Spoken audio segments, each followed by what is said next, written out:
What is a part of history that we consider to be a fact is 100% fake. Einstein never failed math. The rumor started from Ripley's Believe It or Not, and Einstein actually responded to them saying, "I never failed in mathematics. Before I was 15 I had mastered differential and integral calculus." He wasn't very good at the non-science related classes though, and did fail French. That Hitler was a raging, shouting maniac in person. I think we want to believe that he would be that way, because the idea that someone who was polite and low-key could be so evil is really disturbing. According to his personal secretary and many people who knew him, Hitler rarely showed anger and was subdued but friendly in private. Traudl Jung was there during the incident that inspired the scene in the movie Downfall. That became a meme, and she said that she was completely shocked to hear Hitler raise his voice. She had worked for him for over 2 years. Ninjas dressed in all black to stay stealthy in the night or something like that. Ninjas dressed like normal people to blend in. The all black look stemmed from Japanese theater to make it more obvious to the audience who the ninjas were. If they wore all black it'd be quite obvious and they'd stick out like a sore thumb. Edit. Most of you pointed out it also came from stagehands. That makes a lot of sense too. Of course they didn't wear all black. There were red, white, blue and later even green ninjas. General public not being aware that classical Greece and Rome had colored paints all over those statues, much less colored dyes in their clothes. Edit. Point being, we tend to believe the Chinese terracotta army was also originally painted. Yep, upon unearthing them, it destroyed the paint almost immediately. What's crazy is that it's only one of many still buried pits that surround Qin Shi Huang's mausoleum. The mausoleum itself is underground and looks like a big hill since it's a pyramid. Until foolproof methods for preservation are figured out it'll likely remain unexcavated. But there's something of a debate, because it's in a region with high seismic activity and by leaving it as is, there's a risk everything could be destroyed by an earthquake. So it may be better to take the risk of losing some preservation, to save the whole and add that knowledge. The Boston Tea Party didn't have some grand celebration. A lot of the colonists were confused and it's recorded as one of Boston's most quiet nights. There were so many loyalists throughout the American Revolution. The Sons of Liberty were a small group of complete radicals that roped the entirety of colonial America, for lack of a better term, into a war that many of them did not really support. The Irish famine wasn't just a natural disaster. There was plenty of food in Ireland, it was just exported to Britain. Edit. Clarity. Our staple food for most people was the potato, so the failure of the crop was devastating. However, yes, there was so much food being grown here that was exported. We were also as a people given the option to have food if we denounced our religion, leading to a phrase, taking the soup. To take the soup was to denounce Catholicism and become Protestant. Edit. Spelling. The potato was the staple crop because the Irish peasants had been reduced to just tenants, not even peasants. Peasants can't be thrown off their land, tenants can. So they grew wheat and the like, for export, and on their own plots were allowed to grow potatoes. The only thing that they could grow that would sustain them on the small plots they had for themselves. The day you can't pay rent to your landlord, they'd throw you off the land and you'd be doomed. So when the blight came, it killed the only thing they could afford to eat, and they had no money to buy anything else. It was a genocide, engineered by the British. They have done the same thing many times. The lady who sued McDonald's didn't do so frivolously. She received third-degree burns from how hot that coffee was, and needed a skin graft. It was quickly found that that location was keeping the coffee well above the temperature you can legally serve a hot drink in a cup at. The fact that most people think this suit was over the temperature of the coffee, and not the debilitating burns that woman received, is one of the PR world's greatest triumphs. You are not immune to propaganda. It was actually found that McDonald's had all of their locations keeping coffee temps too hot. Multiple reports of burns were placed before the main incident and were just settled out of court and ignored by the corporation. The poor woman just wanted enough money to cover her medical bills and nothing more originally. We actually learned about this at my middle school as a kind of cautionary tale about rushing to judgment and taking things at face value. It was first presented to us like, a woman spilled McDonald's coffee on herself and sued the company for millions of dollars. Discuss whether you think she was in the right, and of course everyone was adamant that it was a frivolous lawsuit and that someone shouldn't win millions of dollars for spilling coffee. I could just go to McDonald's, dump some coffee on myself, and become a millionaire? That's so stupid. Then we were told how hot the coffee was, and shown slides of blurred images of the burns she received and how the coffee had basically melted her flesh. We all thought, maybe she was justified. We then had to discuss whether how this new information changed our views. Marie Antoinette saying, "Let them eat cake," although as I recall, weren't her last words actually an apology to her executioner for tripping over his foot? Yep. Then he chopped off her hair to sell as souvenirs. Carrots are good for eye health, but won't improve your eyesight. Nevertheless, people have been telling me all my life I should eat carrots to see better. The reason people think that is, during World War II the Royal Air Force had this new radar system and they didn't want the Germans to know about it. So they spread the rumor that the reason their pilots could find their planes so fast was that they ate carrots. Carrots are good for your eyes. Ever seen a rabbit with glasses? Okay, this is double funny in this thread, because the only reason people think rabbits regularly eat carrots is due to Bugs Bunny cartoons. Paul Revere did not run around Massachusetts shouting, "The British are coming," because if he did, everyone would look at him like he'd lost his mind. Almost everyone in the colonies was British. He actually said, "The regulars are coming." The lore I was taught growing up was that the redcoats are coming. Ned Kelly's last words being "such is life." That was made up by the reporter. So many Aussies have it tattooed, or have big stickers on their 4x4s. But I guess, oh well, doesn't have the same ring to it. That people used swords and axes all the time. Spears. It's spears. Most of human history has been spears. Vikings used spears. Samurai and knights used spears. Hell, bayonets exist because people felt you always need a spear, even with a rifle in your hand. William Blake said, "When the stars threw down their spears and watered heaven with their tears," which is stupid. No one throws down their spear. Spears are great for poking people to death. Combat is all about hitting a person without being hit yourself. It's why we have been developing stuff to hit each other from further and further away. A sniper rifle is just like a really long spear. The invention of archery was based on, "I really wanna stab that guy, but he's all the way over there." Arrows are really just miniature spears. That historically people, especially the peasant class of medieval Europe, stank. This is born of two factoids. Firstly, that people very rarely, if ever, had baths, and secondly that people rarely, if ever, washed their clothes. Both are kind of true but misleading and with massive caveats. First, bathing.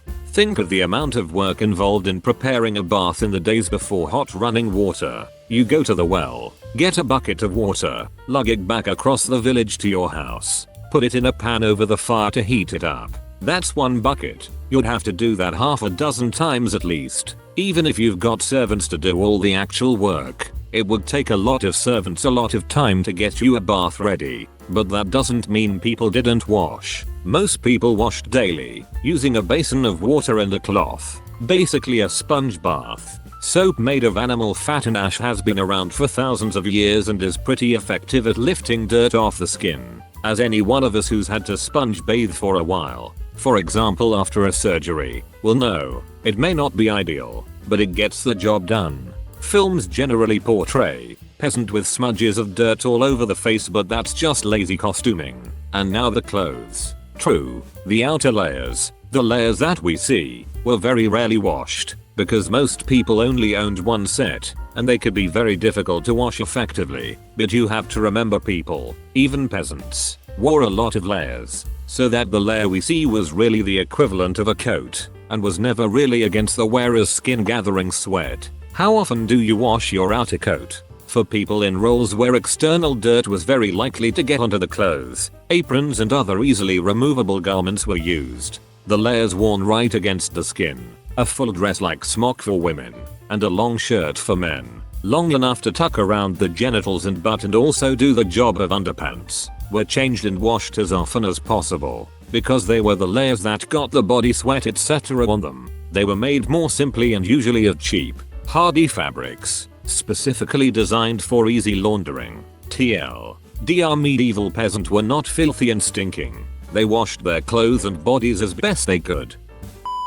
I haven't seen this on here yet, but no one in the town of Salem was actually burned at the stake during the witch trials. Most of them were hung, muhaha, with one being crushed under rocks. But with most of the kids in school now reading The Crucible, I think this'll start being more well known. Edit. Grammar. For those who really care. Edit 2. I'm not very informed, so I'm not surprised that people have been reading The Crucible long before my school or the school before it has. It was written in 1958, after all. Edit 3. Hung, hanged, hung, etc. The only crime here is me getting more upvotes than the question. It's nuts 15 years later, witch trials were completely abandoned. That extreme of a policy changed so quickly in the 1700s.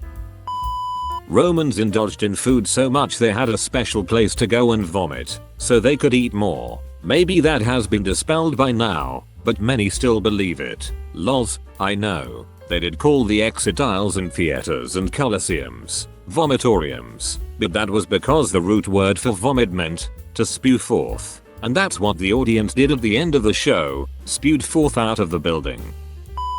That the Spanish Armada was destroyed. They did lose 44 ships out of 137, and the British also didn't beat them off with a smaller force. Their navy was actually significantly larger, with 197 ships, since they were joined by the Dutch Republic. A decisive defeat? Yes. A small English force overcoming and obliterating the might of the entire Spanish and Portuguese navy? No. So many people completely misunderstood pre-industrial lifespans. The average age of death was 30, not because our bodies wore out faster, but because of how averages are calculated. A lot of people died as children, and much larger chunk of the population died in wars. If you got in an accident, healing without modern medicine was difficult, but for people who reached adulthood and then avoided violence, injury, and plague, living to be 60 or 70 was pretty normal. It's the difference between average lifespan and life expectancy.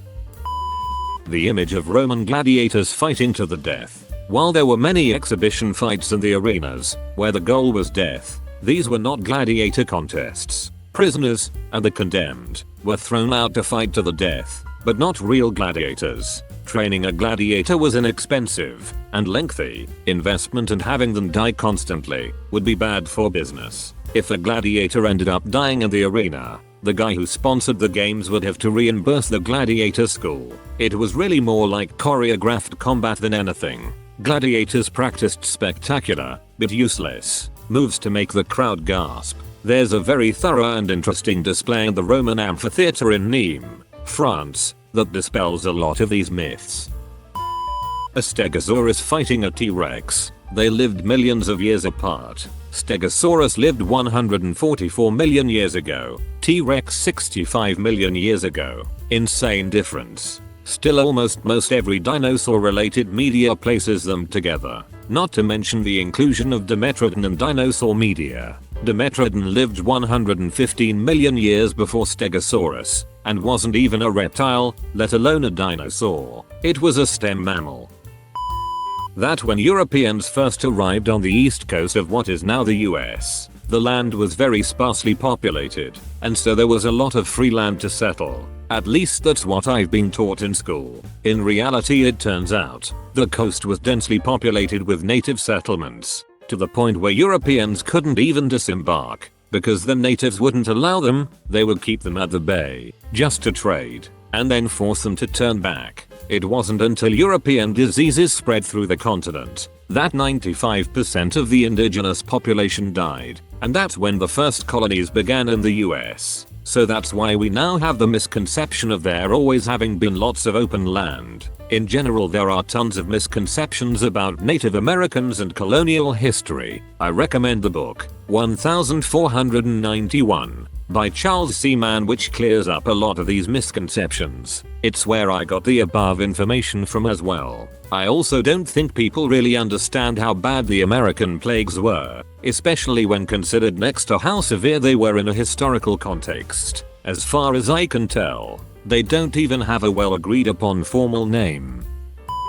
Martin Luther never nailed his 95 Theses to a church door. They were distributed in a series of letters. He actually said, "Hang on a minute," except he was German, so ein Minuten bitte. Both happened. I have been to that church, and the history is pretty solid. Luther wrote many tracts and countless letters as well, wherein all his ideas were written. One from America would be that the famous Johnny Appleseed, out of the goodness of his heart, walked across much of the USA, and even a bit into Canada, planting apple orchards, to provide the locals with healthy apples. In reality, he was an eccentric who had financial means and was a shrewd businessman. Yes, he did, in fact, walk around barefoot with a cooking pot on his head. That much is true. Johnny Appleseed, known as John Chapman to his mother, was planting orchards in areas he believed people would soon move, as westward expansion grew across the Midwestern US. But the apples he planted were crap.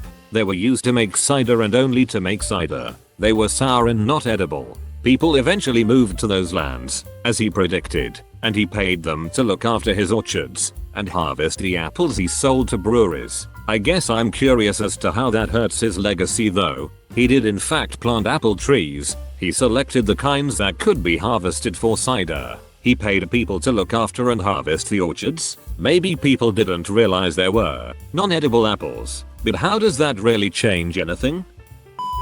Under God was not in the original version of the Pledge of Allegiance. The pledge was written in 1892. It wasn't until 1954 that President Eisenhower added, "Under God," in response to fear of communism during World War II. Also, when first implemented, during the pledge, people raised their right arm forward, so the hand was level with their eyes, directed at the flag. However, this was changed during World War II, because it resembled the Nazi salute. The procedure was changed to place the right hand over the heart.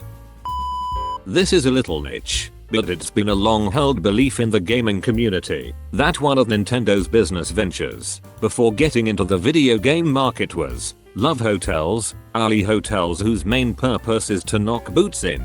This has been repeated as fact, alongside their other historical ventures like playing cards, taxes, instant food, and toys. But last year a Nintendo enthusiast did a dive into their historical financial records and found no definitive proof that they ever ran or were associated with love hotels in any way. Corsets were not typically tight-laced. They were only tight-laced by the highly fashionable women, and usually only for particular events or portraits. Corsets were designed to be comfortable. Women wore a cotton layer underneath the corset, so it didn't rub against the skin. The corset was more like a bra, but instead of using the shoulders to support it used the whole torso. Some people claim they are much more comfortable than modern bras. The intense proportions of the past were achieved with corsets and padding. Tight lacing was uncommon, but layers of petticoats or hoops or bum rolls or whatever else at the time was very common, to give women the trendy body shape at the time. A lot of people think the whole women and children first was a standard belief in the past, but, as even I've learned recently, that happening during the Titanic and Birkenhead were anomalies. It's not maritime law or common practice.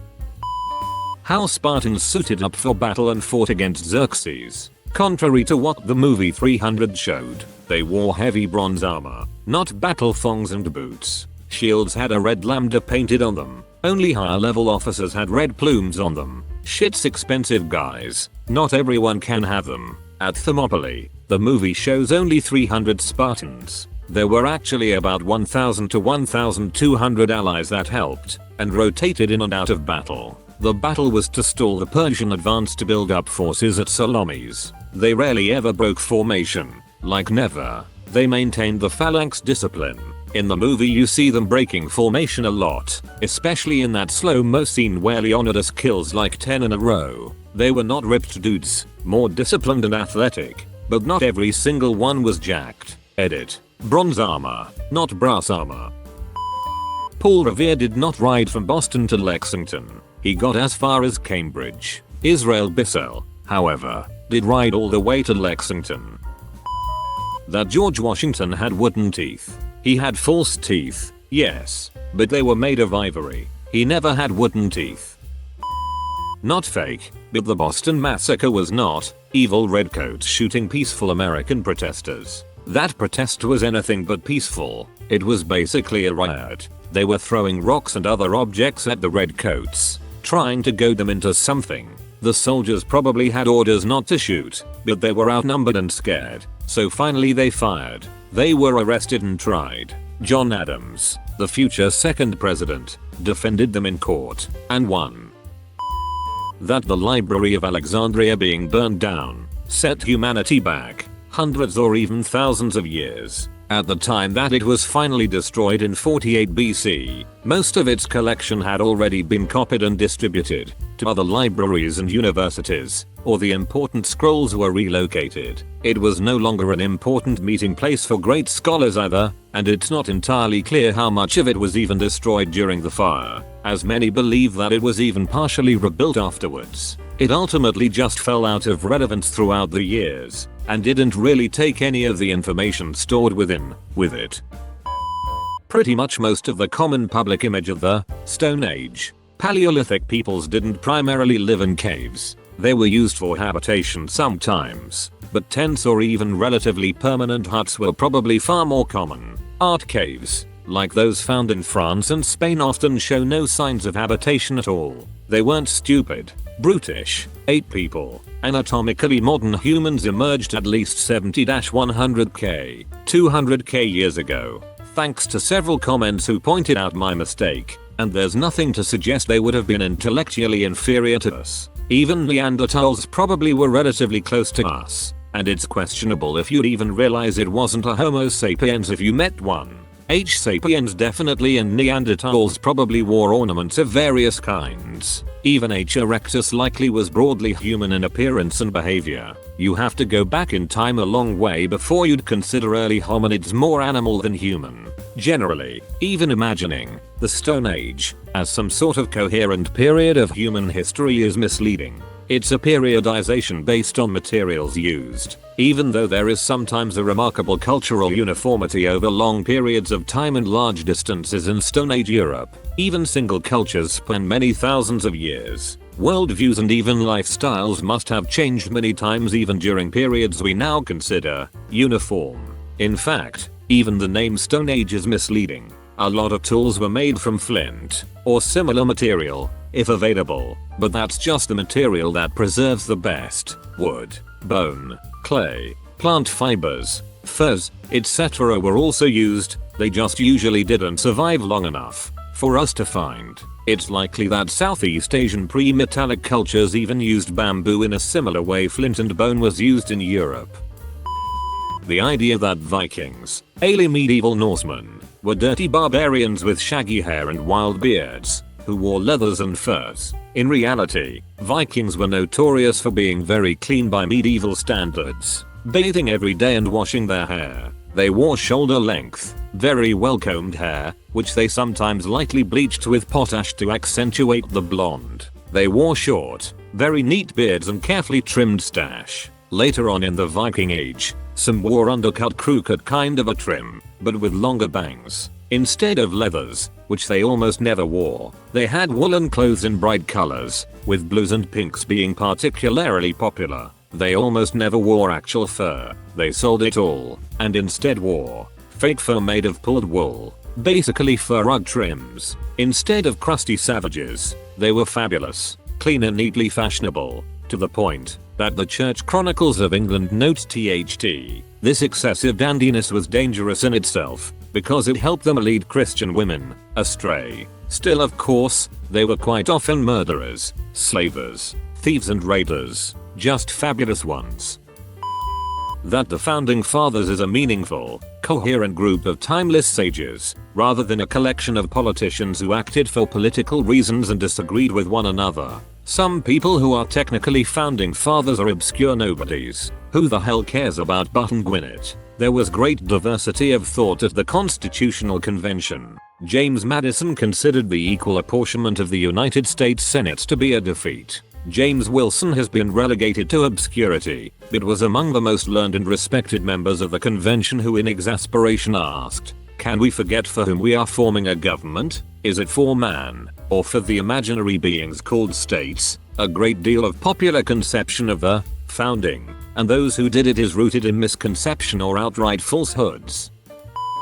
That Catherine Howard, fifth wife of Henry VI, was a promiscuous adulterer who had many affairs while married to the king. In reality, she was a child who was groomed and coerced by no less than 4 men, including the king, whom she was supposed to be able to trust, and the king murdered her for it. The same goes for Anne Boleyn, his second wife. She never committed adultery, incest, or witchcraft, but was murdered because the king's cronies didn't like how much influence she had over him, so they turned him against her. He also used the fact that she couldn't bear him a son as further ammo.